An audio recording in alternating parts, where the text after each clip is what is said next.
and all things Kansas with the voice of the Jayhawks, Brian Hanni, here on BYU Sports Nation. Brian, we're excited to have you on the program. Talks Kansas football and maybe a little basketball as well. Yeah. Hey, Jarom. Hey, Dave. Thanks for having me. Great to have you guys coming into the league. We were just talking off the air.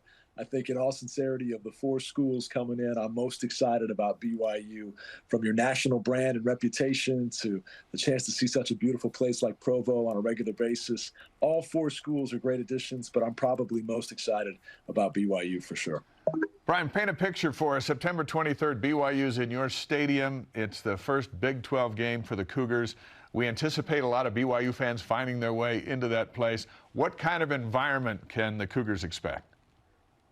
Well, Dave, if you asked that question a year ago, I'd probably give you a very different answer. But for the first time in 14 years, we were bowling again. And for the first time ever, Kansas and David Booth Kansas Memorial Stadium hosted ESPN College Game Day. And it was the fourth most watched College Game Day atmosphere and environments in the history of the show. So Jayhawk fans showed up in droves. Like any great school or program, if you build a winner, they will come. And when we were down and out for over a decade, attendance was sparse. But Lance Leipold has this program on the rise, no doubt.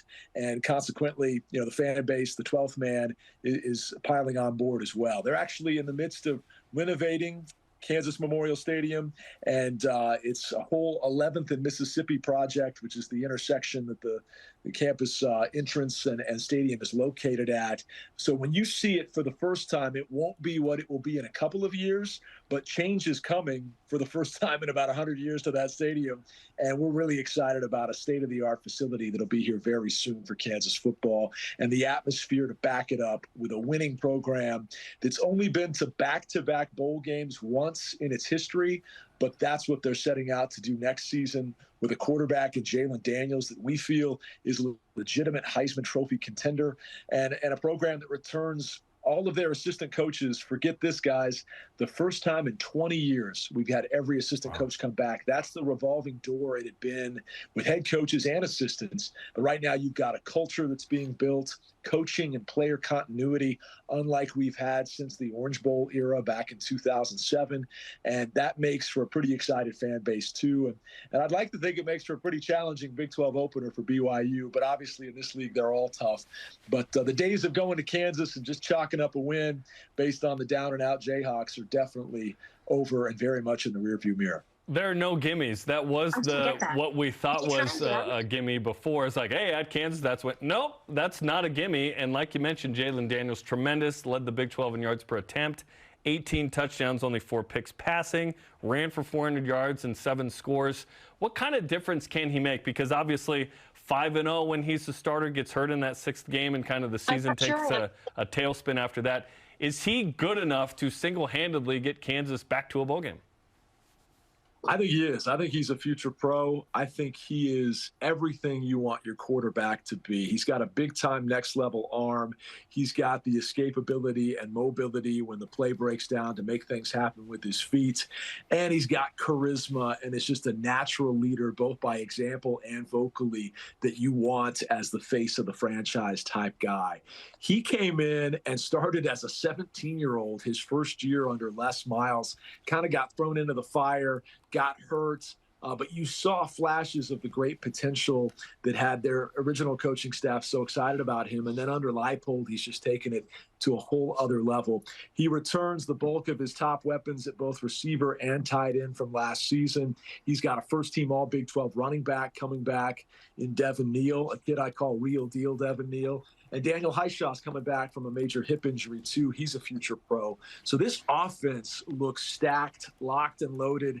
I think they can score 40 a game. I think they're going to be one of the most exciting teams in the country offensively. The question will be, defensively, can they take that next step? Defensively, can they be formidable in a league that has so many great offensive play callers and offensive playmakers? So we're looking forward to seeing if that aspect of this program takes the next leap as well. But if they do, this is a team that can be in the top 25 throughout the season. I think they have that much potential with a healthy Jalen Daniels. They were ranked before he went down with the injury, and obviously he set all kinds of records in the bowl game versus Arkansas, a triple overtime loss. But never in my 20 years 20-year career have I ever called a loss that felt more like a win walking out of there. That's how we felt leaving the Liberty Bowl, and hopefully a big stepping stone for this program heading into the future. 544 passing yards and 5 touchdowns for Jaylen Daniels in that game. BYU lost to Arkansas as well in a shootout where the defense gave up 50-plus. So empathy there. I'm seeing 3 career punts from Jaylen Daniels. Does he punt sometimes? Yeah, he'll do like the quick kick surprise punt thing, but it's not like John Hadel, who played quarterback, halfback, and punter here back in the day and once had a 90-yarder. It's not like that or anything, but he can pin you deep if they decide to last second. Brian Hanni, the play-by-play voice of the Kansas Jayhawks on BYU Sports Nation as we get ready for the Big 12 opener in September. From the outside of the Big 12 looking in and looking at these scores and watching these games, there is such an emphasis on offense. It didn't used to be that way in the Big 12, but that's the world we're in now, where 40 points is great, might not win the game. As these 4 teams, including BYU, join this league, everyone's trying to patch up the defense, but it's still just go out there and you got to get 40 points a game. You got to get 45 points a game to have a winning record in this conference?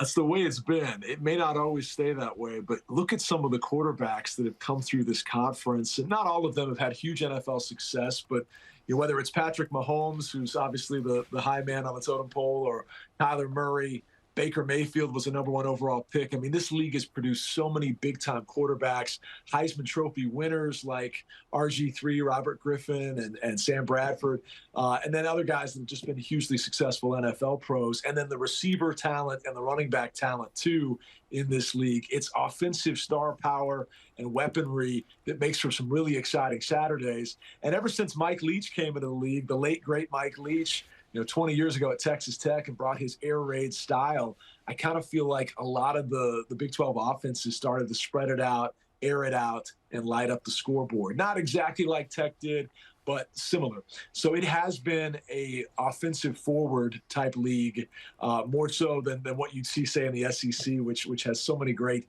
defensive line prospects that go straight to the league in the first round, and they're more ground and pound and defensively focused.